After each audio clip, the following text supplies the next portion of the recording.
En el video de hoy continuaremos con el análisis de una de las batallas más importantes de la guerra entre México y Estados Unidos, la Batalla de Monterrey. Veremos cómo esta ciudad fue transformada en una fortaleza casi impenetrable y conoceremos los detalles detrás de sus defensas. Además, analizaremos cómo se organizaron los ejércitos y qué estrategias implementaron ambos bandos para derrotar al enemigo y reclamar la victoria. Quédate con nosotros para descubrir los detalles de este histórico enfrentamiento.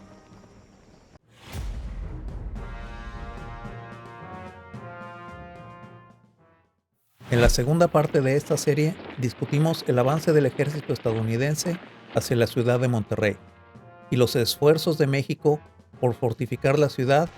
Además, vimos los eventos claves de la guerra de intervención en los territorios de Nuevo México y California. Si aún no has visto este episodio, te invitamos a explorarlo. Encontrarás el enlace en la descripción. El 19 de septiembre de 1846, el ejército de Estados Unidos completó su acercamiento final hacia la ciudad de Monterrey.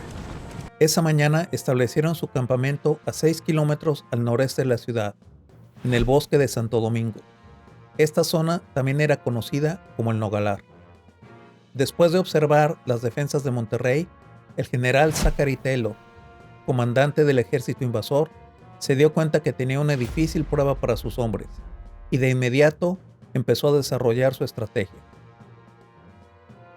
Mientras tanto, en Monterrey, los mexicanos, bajo el mando del general Pedro de Ampudia, trataban de finalizar las fortificaciones de la ciudad a paso acelerado. A pesar de sus esfuerzos, algunas de las posiciones defensivas no estaban 100% terminadas, como veremos más adelante. Antes de continuar, te invitamos a darle me gusta a este video, suscribirte al canal y compartir tus comentarios. Gracias.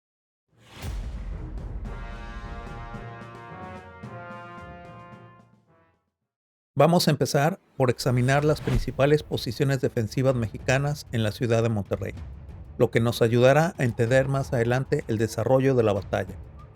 Una nota de aclaración antes de continuar. Los detalles específicos sobre la construcción y el diseño de las fortificaciones mexicanas varían según las fuentes consultadas. Se ha hecho el mejor esfuerzo para describir las posiciones defensivas basado en diversas fuentes históricas. El fuerte de la Tenería fue una de las posiciones defensivas más importantes durante la batalla de Monterrey. Ubicado a 1300 metros al noreste del centro de la ciudad, formaba parte del anillo exterior de fortificaciones diseñadas para frenar el avance de las tropas estadounidenses, o al menos ganar tiempo y complicar su entrada a Monterrey. Este bastión, construido recientemente, se encontraba estratégicamente localizado al norte de la desembocadura del arroyo Santa Lucía. Desde ahí ofreció una vista dominante de la llanura localizada al norte de la ciudad. Las aguas del río Santa Catarina ofrecían una barrera natural protegiendo al fuerte de posibles ataques desde el sur. En este mismo lado se encontraba un edificio identificado como la destilería, que servía como resguardo estratégico para la retaguardia del fuerte. La tenería estaba al mando del coronel José María Carrasco, quien lideraba aproximadamente 300 hombres apoyados por 3 cañones. Sin embargo, no todo estaba a favor de los mexicanos. Días antes de la batalla, el general Ampudia había ordenado desmantelar el fuerte, pero cambió de opinión y dispuso su reconstrucción de forma apresurada. Debido a esto, el fuerte de la Tenería presentaba serias deficiencias. Carecía de plataformas adecuadas para la artillería, lo que afectaba la precisión de los disparos.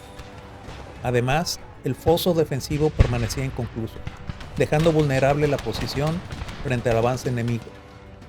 A pesar de estas limitaciones, el fuerte Tenería se convirtió en un símbolo de la determinación y valentía mexicana, marcando uno de los episodios más intensos de la lucha por Monterrey. El Fortín del Diablo era una posición defensiva mexicana localizada aproximadamente a 950 metros al noreste del centro de Monterrey.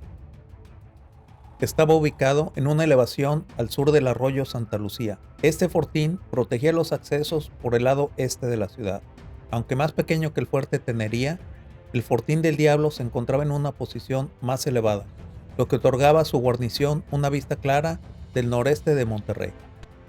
Esta modesta estructura estaba probablemente reforzada con trincheras y diversos obstáculos estratégicos, diseñados para dificultar el avance de las fuerzas enemigas. El fuerte podía albergar entre 150 y 200 hombres, además de 3 cañones. Los cañones ahí emplazados podían apoyar al fuerte Tenería y a otros puntos de la zona con fuego de artillería. El Puente de la Purísima. Esta posición, localizada a aproximadamente 700 metros del centro de la ciudad, protegía el cruce del arroyo Santa Lucía. Por este puente pasaba el principal camino entre Marín y Monterrey, en dirección norte-sur. La fortificación consistía principalmente de barricadas formadas con bloques de piedra.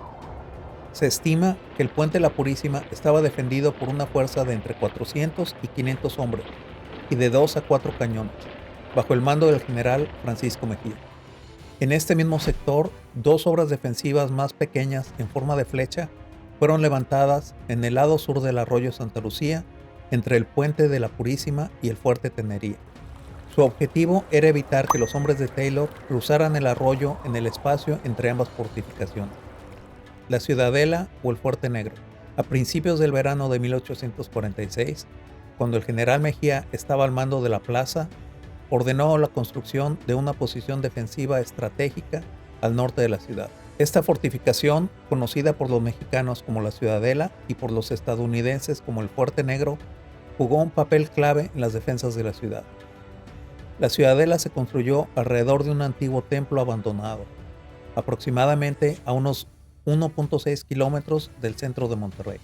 Ubicada sobre una ligera elevación, dominaba el terreno plano circundante y controlaba los accesos clave desde el norte y el este. La fortificación tenía un diseño cuadrangular y contaba con bastiones en las esquinas para las piezas de artillería. El Fuerte Negro estaba defendido por entre 400 a 500 hombres y de 6 a 8 piezas de artillería, dependiendo de la fuente consultada. Esta posición estaba bajo el mando del general José López Uraga. Cabe mencionar que entre estas tropas se encontraban los hombres del batallón de San Patricio. Al poniente de la ciudad, los mexicanos establecieron posiciones defensivas en la cima de 2 cerros. Estas posiciones deberían de proteger el lado oeste de Monterrey y el estratégico camino hacia Saltillo, la única ruta por la cual el ejército mexicano podría recibir refuerzos y suministros. A unos 3.8 kilómetros del centro de la ciudad se encontraba el cerro conocido como el Cerro del Obispado, o también llamada Colina Independencia. En el extremo oeste de este cerro, los mexicanos establecieron un pequeño reducto hecho con costales de arena, conocido como Fortín Libertad. La guarnición de este reducto era de aproximadamente 60 hombres. Los mexicanos no veían la necesidad de una fortificación más fuerte en este lugar, ya que a su alrededor el terreno era bastante escarpado y además estimaban que era poco probable que los estadounidenses atacaran la colina desde esta dirección. En el otro extremo del cerro se localizaba un edificio de piedra conocido como el Palacio del Obispado, cerca del cual se encontraba una posición de artillería en forma de media luna que enfrentaba y dominaba la ciudad. El teniente coronel Francisco Berra comandaba la guarnición. Contaba con 200 hombres y 3 cañones para defender el Palacio del Obispado. A 5 kilómetros al oeste del centro de Monterrey y paralelo al río Santa Catarina, se elevaba un cerro alto y escarpado llamado el Cerro de la Federación, también conocido como Loma Larga. En el extremo occidental de este cerro se encontraba un reducto ocupado por unos 80 hombres. A 600 metros al este, en una depresión de la loma, había un fuerte de mampostería llamado El Soldado, armado con 2 cañones de 9 libras. Estas 2 últimas posiciones estaban defendidas por aproximadamente 175 soldados. En el interior de Monterrey se encontraban otras posiciones defensivas más o menos improvisadas o donde se podrían atrincherar los soldados mexicanos. Estaban localizadas en el cementerio La Purísima, Plaza del Mercado y el Fortín del Hospital. Los mexicanos también levantaron una serie de pequeñas posiciones defensivas y barricadas dentro de la ciudad, además de aprovechar las casas y edificios como puntos defensivos. Cabe mencionar que la mayoría de los edificios de Monterrey estaban construidos de piedra y adobe, lo que los hacía resistentes al fuego de fusil. Los soldados mexicanos se refugiaban en las casas, perforando troneras improvisadas desde donde disparaban a los estadounidenses con casi total impunidad.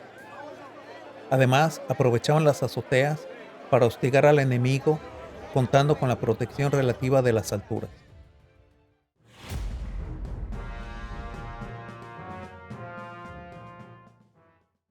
En el verano de 1846, cuando aún estaba en Camargo, el general Taylor organizó sus fuerzas para la campaña de Monterrey.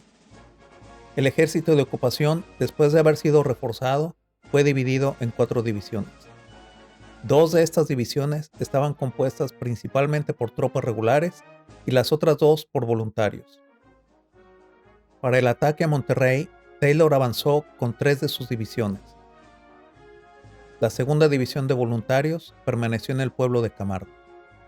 Más tarde, cuando las 3 divisiones de Taylor estaban cerca de Monterrey, se unieron a ellos los Rangers de Texas. El general de brigada David Twiggs comandaba la primera división. Esta división contaba con el escuadrón de dragones del teniente coronel Charles May y la batería del capitán Randolph Ridgely, quienes reportaban directamente a Twiggs. La primera división también contaba con la tercera brigada, dirigida por el teniente coronel John Garland, y la cuarta brigada a cargo del teniente coronel Henry Wilson. La tercera brigada incluía la batería del capitán Braxton Bragg, el tercer regimiento de infantería bajo el mando del mayor William Lear, el cuarto regimiento de infantería dirigido por el mayor George Allen y la compañía de voluntarios de Texas y Mississippi, liderada por el capitán William Shibbolds. Por su parte, la cuarta brigada estaba formada por el primer regimiento de infantería, comandado por el mayor John Abercrombie. Además, contaba con el batallón de voluntarios de Maryland y el Distrito de Columbia, dirigido por el teniente coronel William Watson. En total, Twiggs contaba con aproximadamente 1,583 hombres en su división. El general de brigada William Worth dirigía la segunda división, que estaba dividida en 2 brigadas. La primera brigada estaba bajo el mando del teniente coronel Thomas Staniford, incluía la batería del capitán James Duncan, el regimiento de artillería a pie del teniente coronel Thomas Childs y el octavo regimiento de infantería dirigido por el coronel William Belknap.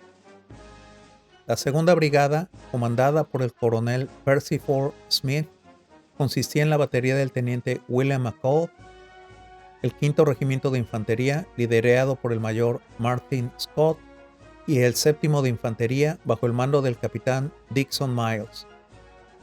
Además, contaba con la compañía de voluntarios de Luisiana liderada por el capitán Albert Blanchard.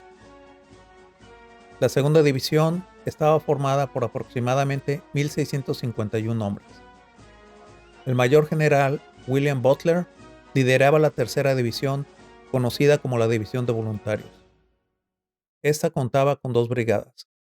La primera, comandada por el general de brigada Thomas Hammer, que incluía el primer regimiento de infantería de Kentucky bajo el mando del coronel Stephen Ormsby, y el primer regimiento de infantería de Ohio bajo el mando del coronel Alexander Mitchell. La segunda brigada estaba a cargo del general John Quitman. Esta brigada consistía del primer regimiento de fusileros de Mississippi bajo el mando del coronel Jefferson Davis, quien más tarde se convertiría en el presidente de los Estados Confederados de América durante la Guerra Civil Americana. Esta brigada también contaba con el primer regimiento de infantería de Tennessee, comandado por el coronel William Campbell. La tercera división de Butler tenía aproximadamente 1,929 hombres. Por último, el general James Henderson comandaba los Rangers de Texas. Los Rangers tenían la fuerza de una brigada y estaba formada por el primer y segundo regimientos montados de Texas, comandados por los coroneles John Hayes y George T. Wood respectivamente. Estos regimientos montados estaban entrenados para combatir a pie y eran altamente móviles, lo que les hacía útiles para servir como fuerza de reserva. Los Rangers de Texas contaban con aproximadamente 1,100 hombres. Las divisiones de Taylor contaban con ciertas desventajas. Por ejemplo, la mayor parte de su artillería pesada permaneció a lo largo del Río Grande y no participó en la batalla de Monterrey. El general Worth, con la segunda división, tenía la mayor parte de la artillería ligera disponible, mientras que Twiggs solo contaba con 2 baterías. Además, Taylor asignó sus únicas armas de fuego indirectas, un mortero y 2 obuses, a su cuartel general, dejando a las otras divisiones sin apoyo de artillería pesada indirecta.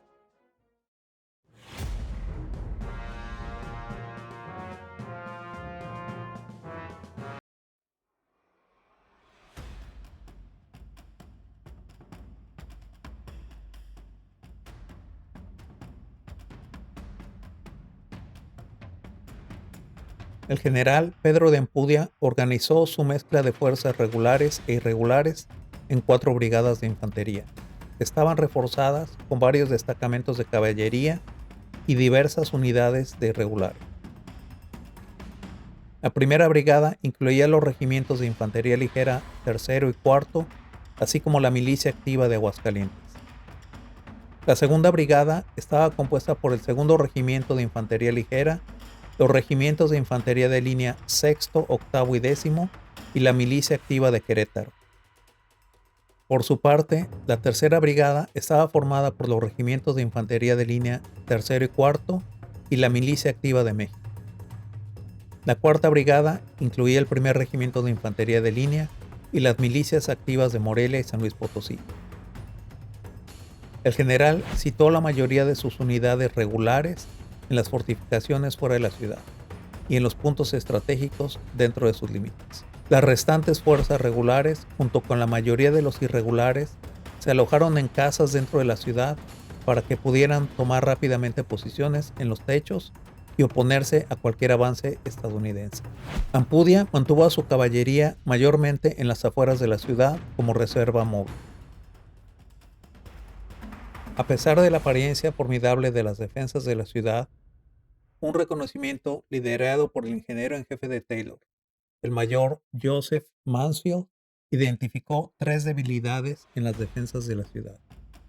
Primero, Ampudia concentró sus fuerzas dentro de las diversas fortificaciones y puntos estratégicos, lo cual dejaba vulnerables los espacios entre los puntos fuertes.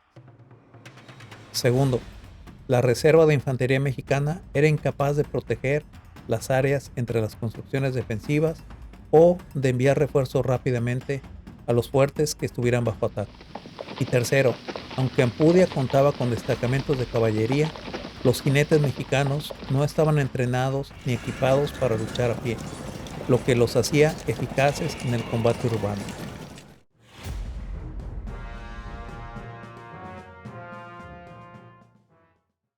La estrategia del general Taylor para capturar Monterrey se centró en una combinación de reconocimiento, maniobras de flanqueo y la explotación de las debilidades en las defensas mexicanas.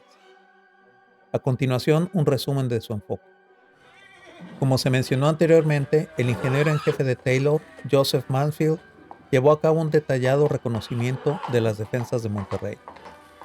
Basado en estas observaciones, Taylor dividió su ejército en 2 columnas principales para ejecutar un movimiento envolvente. La división del general William Worth recibió la tarea de realizar una maniobra de flanqueo en el lado occidental de Monterrey. La columna de Worth cruzaría el río Santa Catarina y tomaría las alturas y posiciones clave al oeste de Monterrey. El resto de las fuerzas bajo Taylor lanzaría asaltos frontales contra las secciones fuertemente fortificadas del este y norte de la ciudad. Estos ataques tenían como objetivo distraer a las fuerzas mexicanas y atraer a los defensores lejos del lado occidental, donde avanzaba Worth.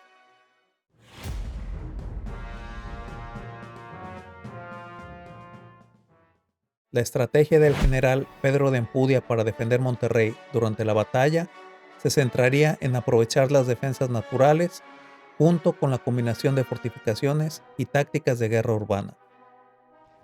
El objetivo del general Ampudia era demorar el avance estadounidense tanto como fuera posible. El general mexicano albergaba la esperanza de que la resistencia prolongada desangraría y desmoralizaría al ejército de Taylor. Aunado a esto, contaba con que su estrategia crearía dificultades logísticas para el ejército de Estados Unidos y los obligaría a retirarse. Ampudia también contaba con la posibilidad de que llegaran refuerzos desde el centro de México o que las negociaciones diplomáticas intervinieran a su favor. Con esto llegamos al final de este episodio. Los dos ejércitos están listos para el combate, el cual analizaremos a profundidad en el próximo video. Si te ha interesado este análisis, no olvides darle me gusta a este video.